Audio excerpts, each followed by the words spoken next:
पास बैठता है तो रब के साथ वो लगा होता है, रब उसे तवज्जो फरमा दे, उसको भी करम फरमा देता है।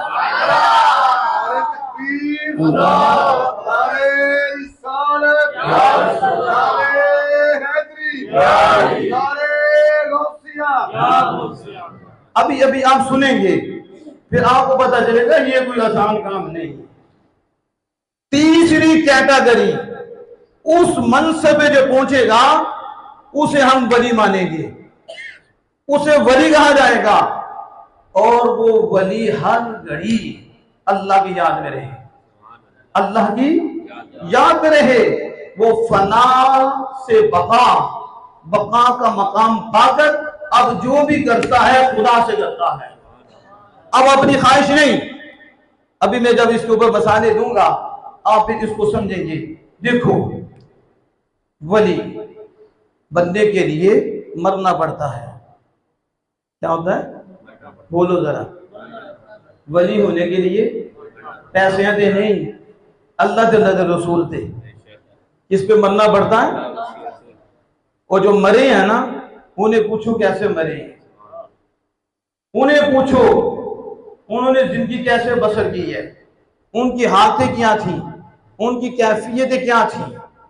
तो मुझसे कोई पूछे ना कि वली किसे कहते हैं, मैं कहता हूं जो मर के जिंदा हो वो वली होता है। जो मर के जिंदा हो वो क्या होता है? और जिसने अपने नफ्स को ज़बह कर दिया, इसकी नहीं मानी, ये कहता ना यूं करो ये होगा ना, ना तेरी नहीं माननी, किसकी माननी? यार की माननी, अल्लाह के महबूब की माननी है। यही तो मरना है। हम इसके आगे मर रहे हैं तो जलील हो रहे हैं, इसकी मान के मर रहे हैं तो जलील हो रहे हैं। उन्होंने इसकी नहीं मानी, उन्होंने खालिक कायनात की मानी, हम जलील हुए, वो अजीज हुए, उन्हें वो इज्जत मिली, उन्हें उरूज मिला। अब देखो किस अंदाज से उनकी ये कैफियत हुई, किस अंदाज से वो इस मकाम पे पहुंचे। हुजूर गौसे आजम रज़ियल्लाहु अन्हु की ज़ात पाक है, और आपके पास एक माई साहबा तशरीफ लाती हैं, अपना बच्चा साथ रखा हुआ है। अर्ज करती हैं, इस बच्चे का आपके साथ बड़ा दिल लग गया है, इस बच्चे ने तो अड़ना बड़ा प्यार है, मैंने अपना हक माफ किया और आपको दे दिया, हक माफ किया आपके हवाले कर दिया। ऐसी माई भी थी, एक वक्त था और ये जज्बा था। आज एक वक्त है कि नूरानी कायदा पढ़ने के लिए भी टाइम नहीं, कुरान पढ़ने के लिए भी टाइम नहीं। वो वक्त था कि अपने बेटे को हुजूर के पेश किया, कहा मैंने अपना हक माफ कर दिया, चली गई। जब वो चली गई तो हुजूर गौसे आजम रज़ियल्लाहु ताला अन्हु ने उस बेटे को मुजाहिदे में लगाया, रियाजतें शुरू हो गई। ये तो हमारी क्लास से नहीं कि पैसे कमाई जाओ तो बच्चे की जिंदगी बर्बाद कर दो, बैत करी जाओ और नोट कमाई जाओ, नजराने ले जाओ और उसकी दवाई करो। इन कमीनों ने खुदा की बारगाह में जवाब नहीं दिया ना कि अमानतों के साथ क्या शुरू किया तूने। कमीने, तेरे पास अमानत आई थी, तो इस लायक नहीं था तो तूने बैत क्यों की? तो इस लायक नहीं था तो इतना टाइम क्यों जाया किया? नहीं पूछा जाना? माँ को बच्चों के मुताबिक नहीं पूछा जाना क्यों टाइम जाया किया बच्चों का?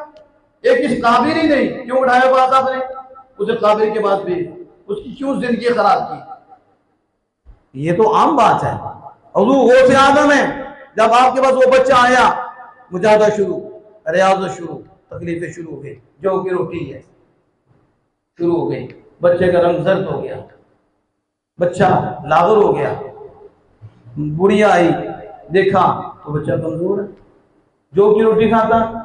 हुजूर गौसे आजम रज़ियल्लाहु ताला के बारगाह में हाजिर हुए तो देखा तो आपने तो मुर्ग खाया, मुर्ग खाया, हड्डियां पड़ी हुई थी। तो भाई साहबा बोली कि मेरा बच्चा तो जौ की रोटी खाता और आप मुर्ग। बस उसका कहना था, आपने अपना हाथ हड्डियों के ऊपर रखा, हाथ रख कर कहा कुम बिइज़्निल्लाहिल्लज़ी वहिय रमी युहयी वहिय रमी। मां खड़े हो जा, खड़े हो जा उस अल्लाह के नाम से जिसके नाम से बुसीदा हड्डियां जिंदा हो जाती हैं। जब आपने कहा खड़े हो जा, अभी आपका कहना था उस वक्त गोश्त चढ़ा है, और वो पूरा मूरे बन के सामने खड़ा था। फिर उस वक्त आपने फरमाया, ऐ माई साहबा, जब आपका बच्चा इस काबिल हो जाए, मैं जो समझाना चाहता हूं वली किसे कहते हैं, वली कैसे बनता है, मर के बनता है। कहा जब तुम्हारा बच्चा इस काबिल हो जाए और तुम्हारा बच्चा इस मकाम पे आ जाए तो जो चाहे खाए, जो चाहे। इब्तिदान पाबंदियां हैं, इसे कुछ बनाना है, इसे कुछ संवारना है, तो कुछ बनाने के लिए, कुछ संवारने के लिए पहले तकलीफें दी जाती हैं। सोना ऐसे सोना नहीं बन जाता, ये पत्थर ऐसे पत्थर नहीं बन गए, ये मस्जिद ऐसी खूबसूरत ऐसे नहीं बन गई, इसके पीछे परासिद है, इसने बहुत कुछ सहा है। आपकी आंखों के सामने कितनी अच्छी लगती है, कितनी कीमत वाली होती है, इसे कीमत वाली किसी ने बनाया है। अगर ये सहती ना, कीमत वाली बनती ना, हो ही नहीं सकता कि जो सहे और वो खुदा के हां ना रहे, उसे मकाम ना मिले। मकाम सहने से मिलता है। आपने समझाया, आपने कहा कि जब तेरा बच्चा इस मकाम पे पहुंचे, इस मर्तबे पे पहुंचे, जो चाहे खाए। मतलब क्या था, अभी तेरे बच्चे में मैं है और अभी तेरे बच्चे में ख्वाहिश का गलबा है, ये ख्वाहिश की मान रहा है।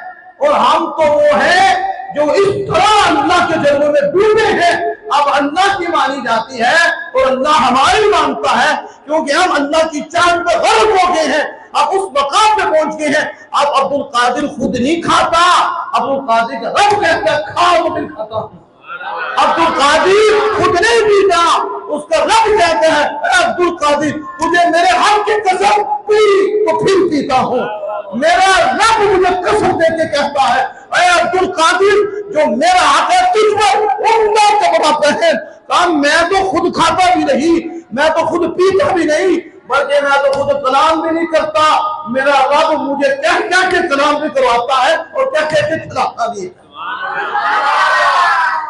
नाराए तकबीर, नाराए रिसालत, नाराए रिसालत, नाराए तहकीक, नाराए हैदरी, नाराए गौसिया। बस यही समझाना चाहते हैं कि कौन सा वली तुम ढूंढ रहे हो कि जो अपने नफ्स के पीछे चल रही है। वो मन कभी किसी से मुतालबा, कभी कोई मुतालबा, तकरीर करनी है तो 60,000 दो, 1 लाख दो, पीर साहब आ रही हैं तो ये करो तो वो करो तो, पता नहीं क्या क्या सिस्टम है। हमने जिन पीरों को पढ़ा है उनके यहाँ तो सिस्टम यही था, बस खुदा, बस खुदा, बस खुदा, इसलिए वो हो गए जमाने से जुदा। उनका तो ये मकाम था। आप फरमाती कि जब बच्चा तेरा इस मकाम पे पहुंचे फिर खाए।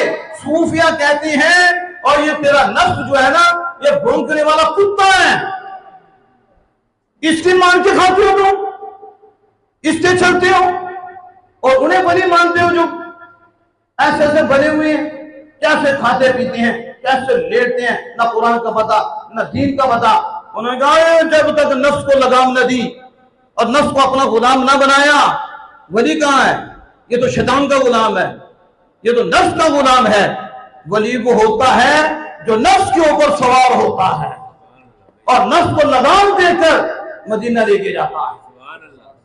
उसकी ख्वाहिश रब की चाहत में कुर्बान हो जाती है। वो ऐसे नहीं होती, उसके लिए बड़ी मेहनतें होती हैं, बड़ी तकलीफें बर्दाश्त करनी पड़ती हैं।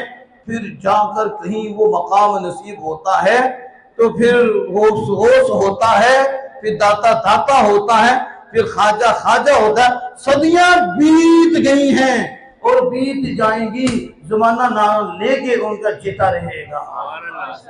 अब जरा तवज्जो फरमाई, मैं जो आपके सामने आप बात रखने लगा हूं हुजूर गौसे आदम रज़ियल्लाहु ताला अन्हु की। आपके पास बहुत बड़ी हस्ती अबू सालेह, बहुत बड़ी हस्ती है। उनके शेख मगरबी अबू शुएब मगरबी, उन्होंने कहा बेटा जाओ शेख अब्दुल कादिर जिलानी रज़ियल्लाहु ताला अन्हु के पास जाओ और उनके पास जाके फख्र सीखो। जरा तवज्जो फरमाना, आज जिन्होंने देखो फकीर में है, फख्र सीखो। कौन भेज रहे हैं? जो हम कामिल हैं, कहते हैं जाओ शेख अब्दुल कादिर जिलानी रज़ियल्लाहु अन्हु के पास और उधर जाके उनसे फ़क़ह सीखो। और इसको लिखने वाले आला हजरत हैं, फतावा रज़वीशी जिल्द 21 में आला हजरत ने इस वाक्य को कोट किया। जब वो आपके पास आए, आपने उनको 3 चिल्ले कराए। 120 दिन का चिल्ला था। अब चिल्ले की वजह सुने आप हैरान हो जाए, हमारे लिए नमाज पढ़ना मुश्किल है, वहां चिल्ले हैं। 120 दिन बैठाया आपने। बैठाने के बाद आपने कहा इधर देखो, उधर देखा, तो क्या नजर आ रहा है? और काबा नजर आ रहा है। क्या नजर आ रहा है? और काबा नजर आ रहा है। मैं इधर देखो, क्या नजर आ रहा है? कहा मुझे पीर नजर आ रहे हैं मगरिब में, मुझे शेख नजर आ रहे हैं। मैं इधर जाना चाहते हो या उधर जाना चाहते हो? कहाँ पीर के पास जाना चाहते हो?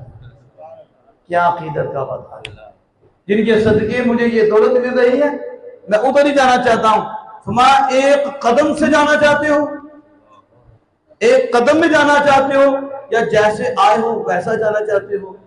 कहा जैसे आया था वैसे जाना चाहते हो। मैं अफसर, सुन्नत यही है, सुन्नत करामत और ताकत है कि एक लम्हे में चले जाएं, लेकिन आमिना के इलाज चले हैं। हजूर ने सवारी भी की है, अफजल है।